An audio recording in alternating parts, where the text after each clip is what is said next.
Hello guys, my name is Himlata Sharma and स्वागत है आपका मेरे YouTube channel brief concepts for you पे।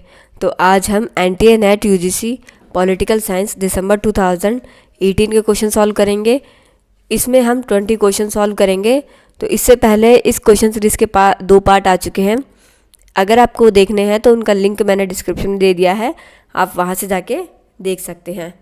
तो स्टार्ट करते हैं। निम्नलिखित में से किसने मोहनदास करमचंद गांधी के आगमन से पूर्व राष्ट्रवादी आंदोलन को आम लोगों के उलट वर्ग विशिष्ट का प्रतिनिधित्व करने वाले आंदोलन के रूप में वर्णित किया है? जुदित ब्राउन ने, रविंद्र कुमार ने, माइकल ब्रेचर ने या विपिन चंद्र ने? तो इसका सही आंसर है रविंद्र कुमार। Question number 92। निम्नलिखित में से कौन सी 1919 के भारत सरकार अधिनियम की विशेषता नहीं है, या इनमें से कौन सा ऑप्शन गलत है? केंद्र में द्विसदनीय विधानमंडल, ये सही। विधानसभा में निर्वाचित बहुमत का होना, ये भी सही है। 1919 के भारत सरकार अधिनियम की ये विशेषताएं हैं। विधान परिषद को बजट पर संकल्प पारित करने का अधिकार दिया गया, ये गलत। सिखों को सांप्रदायिक प्रतिनिधित्व दिया गया, ये सही। तो इस तरह से इसका सही आंसर हो जाएगा 3। Next question. निम्नलिखित कथनों पर विचार कीजिए। मौलिक अधिकार राज्य के कृत्य यानी फंक्शंस को सीमित करता है। नीति निर्देशक सिद्धांत राज्य को कुछ कार्य करने का अनुदेश देते हैं, ये सही। नीति निर्देशक सिद्धांत न्यायालयों में प्रवर्तनीय नहीं है, अर्थात नीति निर्देशक सिद्धांतों का जब उल्लंघन होता है तो उसके खिलाफ नागरिक कोर्ट में नहीं जा सकते, ये भी सही।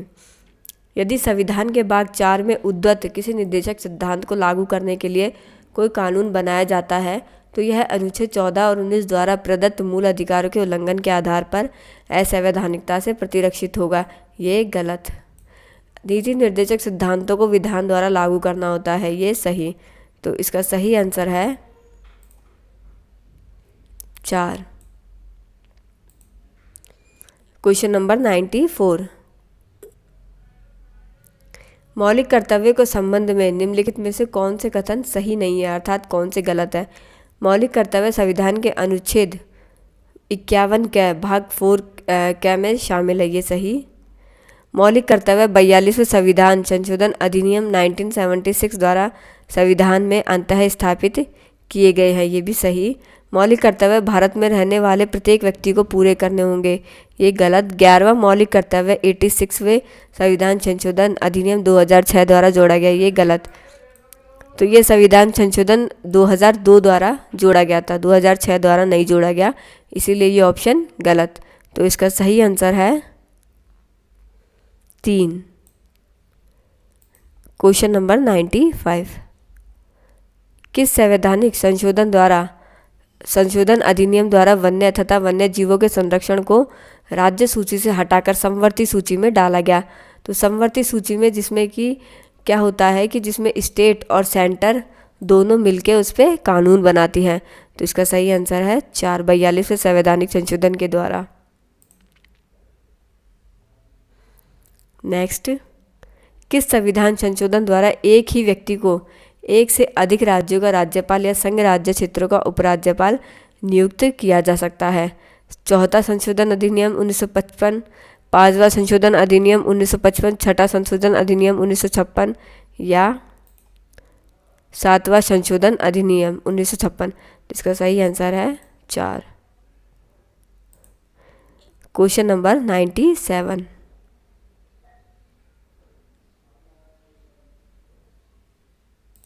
नीचे 2 सूचियाँ दी गई है। सूची फर्स्ट में प्रधानमंत्री जबकि सूची सेकंड में सरकार है, तथा इन दोनों सूचियों को सुमेलित कीजिए और नीचे दिए गए कूट का प्रयोग करते हुए सही उत्तर को चुनिए। तो एक तरफ प्रधानमंत्री है और दूसरी तरफ सरकार है। तो चंद्रशेखर जो थे वो कौन से पार्टी से रिलेटेड थे? चंद्रशेखर राष्ट्रीय मोर्चा से रिलेटेड थे। देवगौड़ा संयुक्त मोर्चा, अटल बिहारी वाजपेयी राष्ट्रीय लोकतांत्रिक गठबंधन, मनमोहन सिंह संयुक्त प्रगतिशील गठबंधन। तो इसका सही आंसर होगा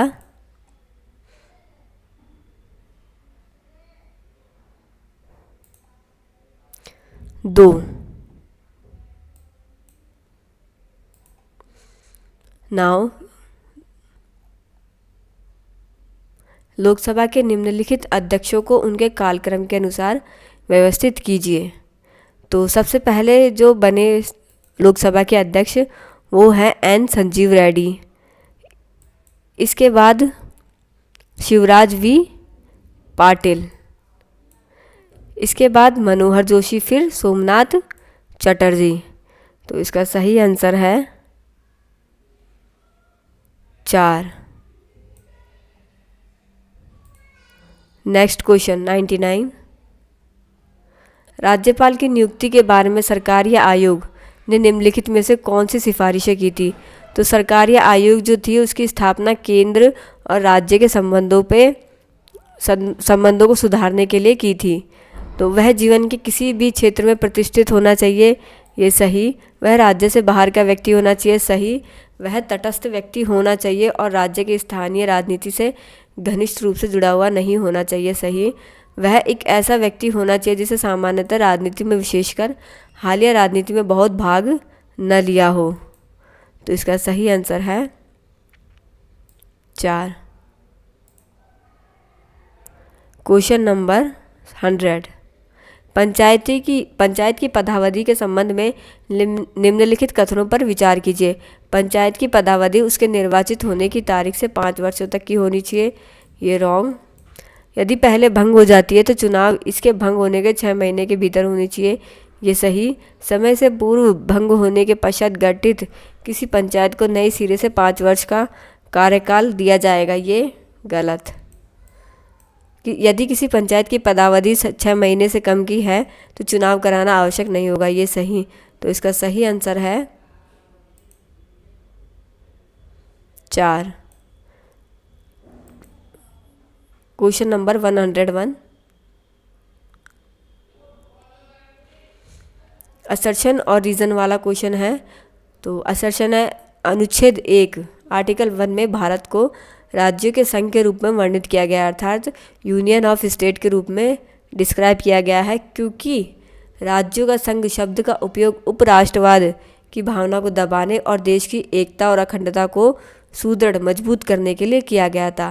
तो इसका सही आंसर है 1। ए और आर दोनों सही है तथा आर ए की सही व्याख्या है। Question number 102। निम्नलिखित में से किसने उच्चतम न्यायालय को प्राप्त अत्यधिक शक्तियों और सीमित जवाबदेही के कारण गहन विरोधाभासपूर्ण संस्थान कहकर उच्चतम न्यायालय की आलोचना की?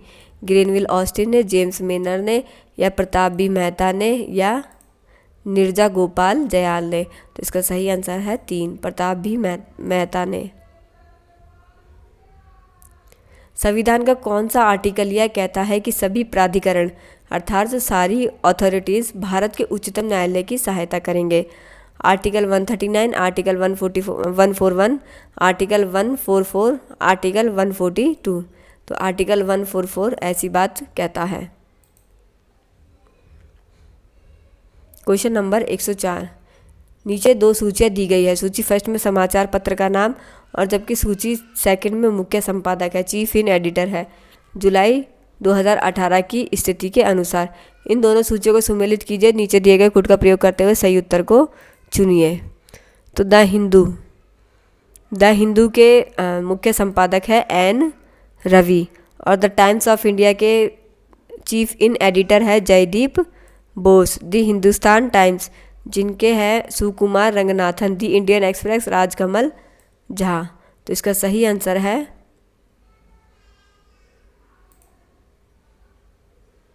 3।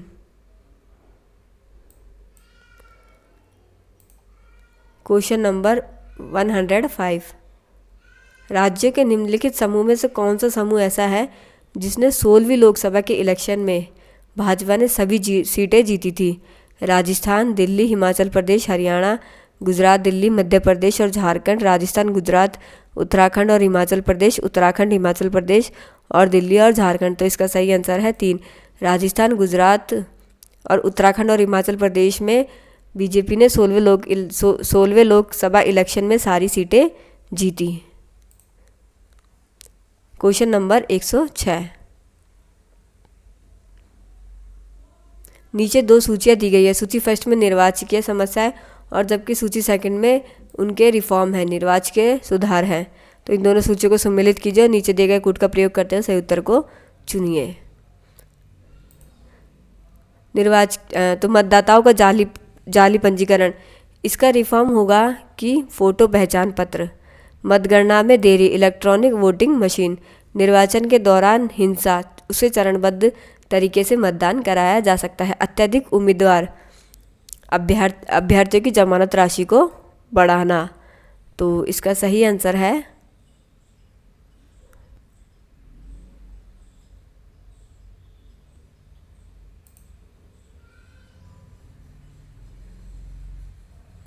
4। Question number 107।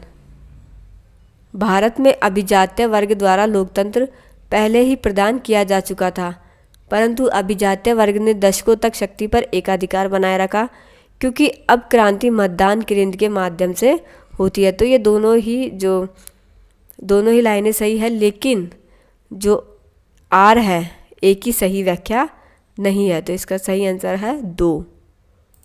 Next question number 108। निम्नलिखित में से कौन सा युग्म सही सुमेलित है? मायरन वीनर, तो वाइनर जिन्होंने भारतीय विडंबना, रजनी कोठारी कांग्रेस व्यवस्था, सुहास पलसीकर परा कांग्रेस व्यवस्था, योगेंद्र यादव तृतीय लोकतांत्रिक आवेग। तो इसका सही आंसर है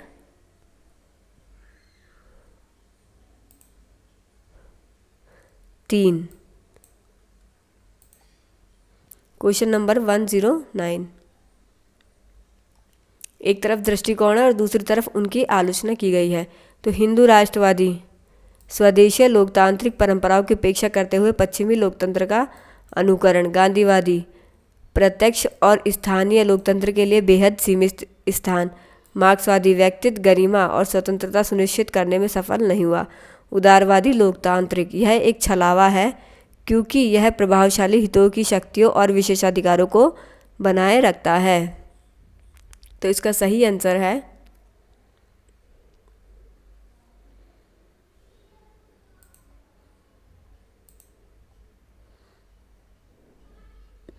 4। Last question. स्वतंत्र भारत का ऐसा पहला कौन सा स्टेट था जिसमें जोड़ तोड़ और दल बदल के बाद सरकार बनी? पेप्सू, मद्रास, आंध्र और राजस्थान। तो मद्रास में ही जोड़ तोड़ और दल बदल के बाद सरकार बनी। तो थैंक यू। अगर आपको वीडियो पसंद आया हो तो प्लीज़ लाइक कीजिए, शेयर कीजिए और चैनल को सब्सक्राइब करना ना भूलें।